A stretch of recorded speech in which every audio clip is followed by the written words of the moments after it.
What accounts for the appeal and vitality of Christianity? Would Jesus recognize the Christianity of today as the child of the movement he initiated? What is the heart of the teaching of Jesus? Does it continue to have relevance for the 21st century? What accounts for the staying power of Christianity?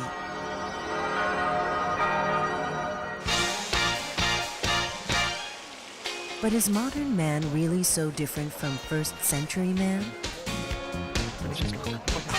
For though technology may advance and communication and transportation have become more sophisticated, the human heart has not changed in the last 2,000 years. People still seek fulfillment. Relationships are still difficult and fraught with failure. Hearts are heavy and bound by sin and guilt. They desire to love and find they are unable. It is this universal and timeless condition and cry of the human heart that Jesus addressed in his day and continues to address today.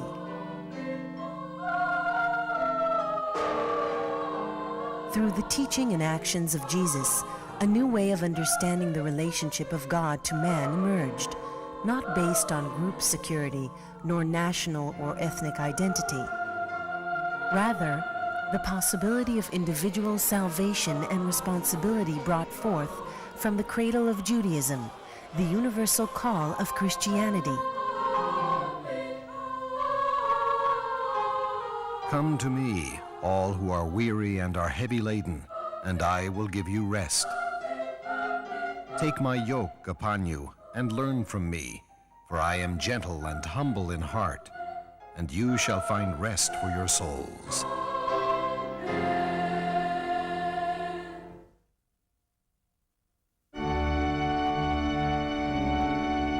Jesus was the firstborn son of Mary and Joseph, and grew up in the village of Nazareth.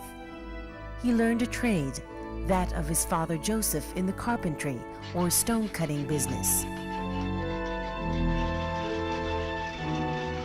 Together they may have traveled, seeking employment and working on local building projects, like the construction of the nearby city of Sepphoris, which was built into a magnificent city by Herod Antipas, the son of Herod the Great, at the beginning of the 1st century AD.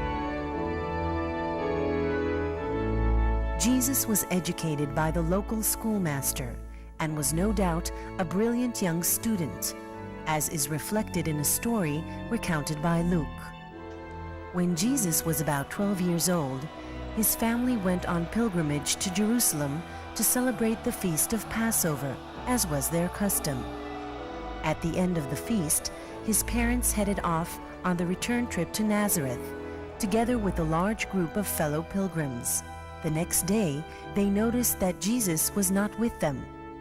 In alarm, they returned to Jerusalem and found him, a lad of 12, sitting in the temple with the teachers and rabbis, asking and answering questions and discussing matters of religious practice. The religious authorities were quite impressed with his erudition and learning. Jesus at this time already possessed a sense of calling and understood that his destiny, as he put it, was to be about my Father's business. That is, to teach and bring people into contact with the truth.